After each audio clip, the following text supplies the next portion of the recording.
Good morning students. हम class 11th में lesson number 8 cell अर्थात कोशिका के बारे में अध्ययन कर रहे थे, जिसमें हमने कोशिका के बारे में सामान्य जानकारी प्राप्त कर ली थी। कोशिका की संरचना के बारे में हमने देख लिया था, कोशिका सिद्धांत हमने देख लिया था। इसके साथ ही साथ प्रोकैरियोटिक यूकैरियोटिक कोशिका में अंतर, इनके डायग्राम्स, और जंतु और पादप कोशिका में अंतर एवं इनके डायग्राम्स भी हमने देख लिए थे। हमने कोशिकांगों के बारे में भी अध्ययन कर लिया था, जिसमें हमने दोहरी झिल्ली वाले कोशिकांग, एकल झिल्ली वाले कोशिकांग एवं झिल्ली रहित कोशिकांगों के बारे में बात कर ली थी। आज हम जो टॉपिक पढ़ने जा रहे हैं, ये टॉपिक है हमारे पास केंद्रक। तो आज का हमारा टॉपिक है केंद्रक की संरचना या केंद्रक अर्थात न्यूक्लियस। देखिए, ये जो केंद्रक है, यह केंद्रक कोशिका के संपूर्ण तो देखिए यह जो केंद्रक है, यह केंद्रक कोशिका के संपूर्ण क्रियाओं का नियंत्रण करने का काम करता है। इसीलिए इसे सेल का कंट्रोलिंग सेंटर भी कहते हैं। तो केंद्रक की संरचना के बारे में अध्ययन करने से पहले हम थोड़ा इसकी डिस्कवरी के बारे में देख लेते हैं कि जो केंद्रक की खोज थी, सबसे पहले वैज्ञानिक रॉबर्ट ब्राउन ने की थी। Robert brown. तो रॉबर्ट ब्राउन साइंटिस्ट के द्वारा सबसे पहले आर्किड की कोशिकाओं में, आर्किड एक पादप है एक प्रकार का, तो आर्किड पादप की कोशिकाओं में केंद्रक की खोज की थी। क्लियर हुआ? केंद्रक के बारे में यदि हम अध्ययन करना चाहते हैं तो जिस विज्ञान की शाखा में केंद्रक का अध्ययन किया जाता है, इसे हम क्या बोलते हैं?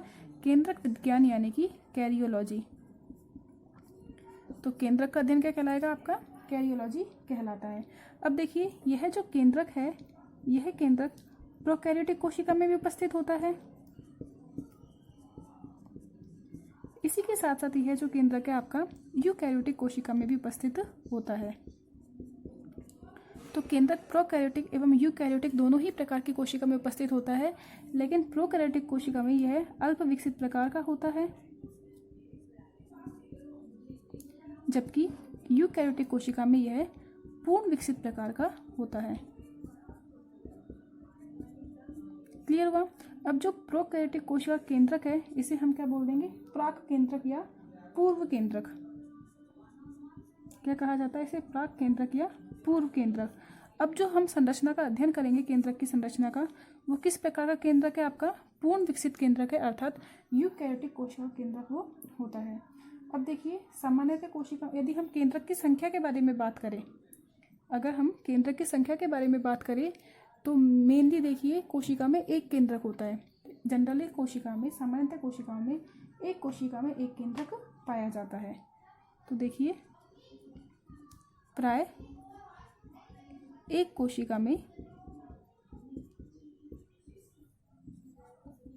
एक केंद्रक होता है, जिसे हमने क्या कह दिया है? एक केंद्रक की अवस्था। जबकि कभी कभी क्या होता है, एक कोशिका में एक से अधिक केंद्रक भी हो सकते हैं, जिसे हम क्या बोल देते हैं? बहुकेंद्रक की अवस्था। इसमें आपके केंद्र की संख्या 2 भी हो सकती है या 2 से ज़्यादा भी हो सकती है। अगर हम बात करते हैं पैरामीशियम की, तो पैरामीशियम की एकल कोशिका में 2 केंद्रक पाए जाते हैं, यानी कि द्विकेंद्रक की अवस्था होती है। जबकि यदि हम बात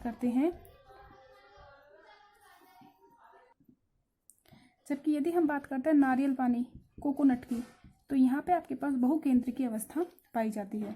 तो सामान्यतः एकल कोशिका में एक ही केंद्रक पाए जाते हैं, किंतु कुछ कोशिकाओं में एक से अधिक केंद्रक भी पाए जा सकते हैं। जैसे हमने बात की पैरामीशियम में, तो पैरामीशियम में 2 केंद्रक पाए जाते हैं, जबकि नारियल पानी में 2 से अधिक केंद्रक अर्थात बहुकेंद्रक की अवस्था पाई जाती है।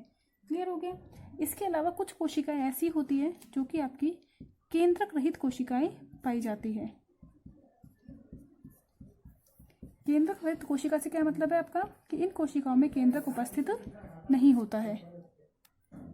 जैसे हम बात करते हैं मनुष्य की आरबीसी, लाल रुधिर कणिकाएं, तो मनुष्य की लाल रुधिर कणिकाओं में केंद्रक नहीं होता है।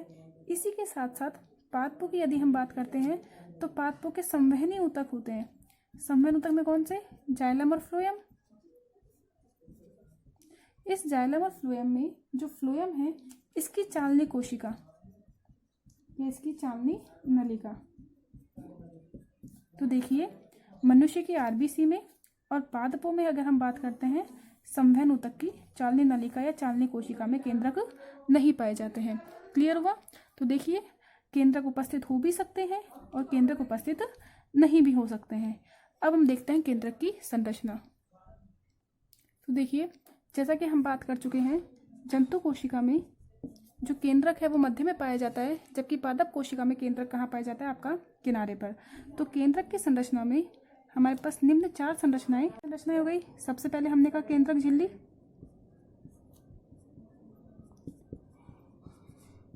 जब हम केंद्रक की संरचना के बारे में बात करते हैं तो केंद्रक गोल संरचना है हमारी, और इस गोल संरचना में देखिए सबसे बाहर क्या पाई जाती है? केंद्रक झिल्ली पाई जाती है। प्रोकैरियोटिक कोशिका में केंद्रक के बाहर केंद्रक झिल्ली नहीं पाई जाती है, जबकि यूकैरियोटिक कोशिका में केंद्रक के बाहर केंद्रक झिल्ली पाई जाती है। यह आपकी दोहरी झिल्ली होती है, डबल लेयर झिल्ली होती है, और इस झिल्ली के बीच बीच में कुछ रंध्र या कुछ अवकाश उपस्थित होते हैं। तो हमने बात की है केंद्रक झिल्ली की। तो केंद्रक के बाहर क्या पाई जाती है? केंद्रक झिल्ली उपस्थित होती है। तो देखिए, ये क्या हो गया? आपकी केंद्रक झिल्ली। यह केंद्रक झिल्ली सतत नहीं होती है, अर्थात कहीं कहीं पे इसमें छिद्र या अवकाश पाए जाते हैं, जिन्हें हम क्या बोल देते हैं? केंद्रकीय रंध्र। केंद्रक में केंद्रकीय रंध्र पाए जाते हैं। यह केंद्रकीय रंध्र केंद्रक से और कोशिका में कोशिका द्रव्य पदार्थों का और केंद्रकीय पदार्थों के आवागमन में सहायता करते हैं। फिर हम बात करते हैं इसके बाद जो केंद्रक में द्रव उपस्थित होता है। तो दूसरी संरचना देखिए, पहली संरचना तो क्या हो गई आपके पास? केंद्रक झिल्ली। यह केंद्रक झिल्ली कंटिन्यू नहीं पाई जाती है, इसमें बीच बीच में कुछ रंध्र उपस्थित होते हैं। अब हम बात करते हैं केंद्रक में उपस्थित द्रव को क्या बोला जाता है? केंद्रक द्रव्य। तो सेकंड क्या हो गया यहाँ पे? केंद्रक में केंद्रक द्रव्य उपस्थित होता है। इस केंद्रक द्रव्य में बहुत सारे आपके लिक्विड पदार्थ पाए जाते हैं। इसमें आपके पास ये कॉलाइडी विलयन है, जिसमें विभिन्न प्रकार के प्रोटीन, एंजाइम, खनिज लवण, साथ ही साथ इसी कोशिका द्रव्य में, इसी केंद्रक द्रव्य में हमारे पास क्रोमेटिन पदार्थ और केंद्रिका भी उपस्थित होती है। तो सेकंड संरचना क्या हो गई? हमारे केंद्रक में उपस्थित तरल को हमने क्या बोल दिया है? केंद्रक द्रव्य कह दिया है। क्लियर हुआ? अब देखिए, केंद्रक में कुछ धागेनुमा या धागे का जालनुमा संरचना पाई जाती है। इस धागेनुमा जाल को हमने क्या बोल दिया है? क्रोमेटिन नेटवर्क या क्रोमेटिन जाल। क्रोमेटिन जाल या क्रोमेटिन नेटवर्क इसे कहा जाता है। तो केंद्रक की संरचना में थर्ड पॉइंट जो हमने देखा वो क्या है कि केंद्रक में धागेनुमा संरचनाएं पाई जाती है। यह धागेनुमा संरचना क्षारीय अभिरंजकों से अभिरंजित होती है। क्षारीय अभिरंजकों से अभिरंजित होती है। देखिए, अभिरंजक होते हैं हमारे डाई। जूलॉजी में जीवों के केंद्रक को कलर देने का काम कौन करता है? अभिरंजक करते हैं। और यहाँ पे जो अभिरंजक काम में लिए जाते हैं, कौन से अभिरंजक होते हैं? क्षारीय अभिरंजक होते हैं। और इन क्रोमेटिन जो धागेनुमा संरचना को जो क्रोमेटिन जाल है वो किसके द्वारा नाम दिया गया था? फ्लेमिंग के द्वारा। तो फ्लेमिंग जो साइंटिस्ट हुए थे, इन फ्लेमिंग साइंटिस्ट ने क्या किया? जो धागेनुमा संरचना थी इन्हें क्या बोल दिया है? क्रोमेटिन जाल कह दिया है। ये जो क्रोमेटिन जाल है 2 प्रकार के होते हैं। एक तो होता है इसमें हेटेरोक्रोमेटिन,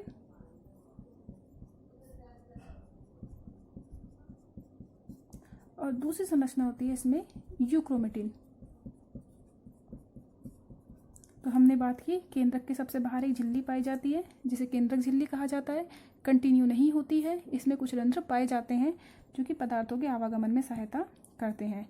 दूसरा हमने बात की केंद्रक में जो तरल उपस्थित होता है इसे हमने क्या बोल दिया? केंद्रकीय तरल या केंद्रकीय द्रव्य कह दिया है।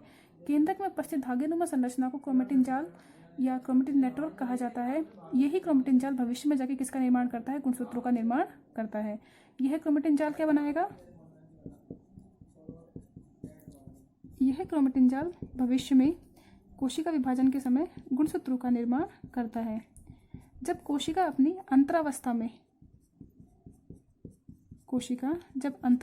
होती है तो उस समय तो क्रोमेटिन जाल पाया जाता है, लेकिन जैसे ही प्रोफेज अवस्था आती है तो प्रोफेज अवस्था में यह क्रोमेटिन जाल किसका निर्माण कर देगा? गुणसूत्रों का निर्माण कर देगा। देखिए, यहाँ पे हम देखते हैं थोड़ा सा विभाजन के बारे में। जब कोशिका में हम विभाजन की बात करते हैं, चाहे समसूत्री विभाजन हो चाहे अर्धसूत्री विभाजन हो, तो समसूत्री अर्धसूत्री विभाजन 2 अवस्थाओं में संपन्न होता है, जिसमें एक तो होती है पहली अवस्था तो होती है अंतरावस्था। इसे हम क्या बोल देते हैं इंग्लिश में? इंटरफेज। जबकि दूसरी अवस्था होती है इसमें विभाजन अवस्था या एम फेज, डिवीजन फेज। तो देखिए जो इंटरफेज अवस्था है, इस इंटरफेज अवस्था में क्रोमेटिन जाल अवस्था पाई जाती है, लेकिन जैसे ही विभाजन अवस्था की प्रोफेज अवस्था आती है, यह क्रोमेटिन जाल संघनित होकर के गुणसूत्रों का निर्माण कर देते हैं। इसी के साथ देखिए केंद्रक में कुछ छोटी छोटी हमारे पास सघन संरचनाएं पाई जाती है, गोलाकार संरचनाएं पाई जाती है। इसे हम बोल देते हैं। ये जो केंद्रिका है इसकी खोज फोंटाना नामक वैज्ञानिक के द्वारा की गई थी। साथ ही साथ इसका जो नाम था केंद्रिका न्यूक्लियस, वो किसके द्वारा दिया गया था? बोमन के द्वारा दिया गया था। केंद्रिका की संख्या केंद्रक में एक भी हो सकती है और एक से अधिक भी हो सकती है। यह केंद्रिका प्रोफेज अवस्था में लुप्त हो जाती है। प्रोफेज अवस्था आएगी जैसे कोशिका विभाजन की, तो इसमें यह केंद्रिका लुप्त हो जाती है। यह आपके अंतरावस्था में तो दिखाई देगी, लेकिन प्रोफेज अवस्था में लुप्त हो जाती है। यदि हम केंद्रिका के संगठन की बात करें तो केंद्रिका झिल्ली रहित संरचना है। यह झिल्ली रहित संरचना है जो कि आपके मुख्य रूप से राइबोसोम, अगर हम इसकी बात करें तो यह मुख्य रूप से किसकी बनी होगी? आपकी प्रोटीन की एवं आरएनए की बनी होती है। केंद्रिका में मुख्यतः प्रोटीन एवं आरएनए पाया जाता है। जिन कोशिकाओं में प्रोटीन का संश्लेषण अधिक होता है उनमें केंद्रिका की संख्या भी ज़्यादा पाई जाती है। तो देखिए केंद्रक की संरचना में हमने देखा कि 4 भाग पाए जाते हैं। 4 भाग कौन कौन से हैं? पहला भाग केंद्रक झिल्ली, दोहरी झिल्ली पाई जाती है। यूकेरियोटिक कोशिकाओं की बात कर रहे हैं हम। इसके अंदर जो तरल पाया जाता है इसे क्या कहा जाता है? केंद्रक तरल या केंद्रक द्रव्य कहा जाता है। इस केंद्रक द्रव्य में केंद्रिका एवं क्रोमेटिन जाल पाया जाता है। इस क्रोमेटिन जाल का नाम क्रोमेटिन जाल फ्लेमिंग द्वारा दिया गया था। इसे क्षारीय अभिरंजकों द्वारा अभिरंजित किया जा सकता है। 2 प्रकार के होता है ये, हेटेरोक्रोमेटिन एवं यूक्रोमेटिन। यही क्रोमेटिन पदार्थ कोशिका विभाजन की प्रोफेज अवस्था में गुणसूत्रों का निर्माण करते हैं। गुणसूत्र क्या है, कैसी संरचना है, इसके बारे में हम हमारे नेक्स्ट वीडियो में अध्ययन करेंगे। इसी में आपके पास जो क्रोमेटिन जाल है इसके बीच बीच में कहीं कहीं गोलाकार छोटी संरचनाएं पाई जाती है जिन्हें केंद्रिका कहा जाता है। इसकी खोज फोंटाना द्वारा की गई थी और नाम बोमन द्वारा दिया गया। यह झिल्ली रहित कोशिकांग है जो कि मुख्य रूप से प्रोटीन एवं आरएनए का बना होता है। इसकी संख्या केंद्रक में एक भी पाई जा सकती है और एक से अधिक भी पाई जा सकती है। सामान्यतः जो कोशिकाएं प्रोटीन का संश्लेषण करती हैं उनमें केंद्रिका की संख्या अधिक पाई जाती है। इस केंद्रिका के समीप में हमने बात की थी क्या पाया जाता है आपके पास? ईआर इसके ही संपर्क में पाया जाता है। इसके समीप ईआर पाए जाते हैं और इसी ईआर पे आपके राइबोसोम भी उपस्थित होते हैं। तो केंद्रिका के संपर्क में क्या पाई जाती है? आपके अंतःप्रदव्य जालिका या ईआर उपस्थित होती है। और इस अंतःप्रदव्य जालिका के ऊपर यदि राइबोसोम उपस्थित होते हैं तो क्या है? ये आपकी खुरदरी अंतःप्रदव्य जालिका कहलाती है। अगले वीडियो में हम गुणसूत्र की संरचना के बारे में अध्ययन करेंगे। तो आज के लिए इतना ही। Thank you.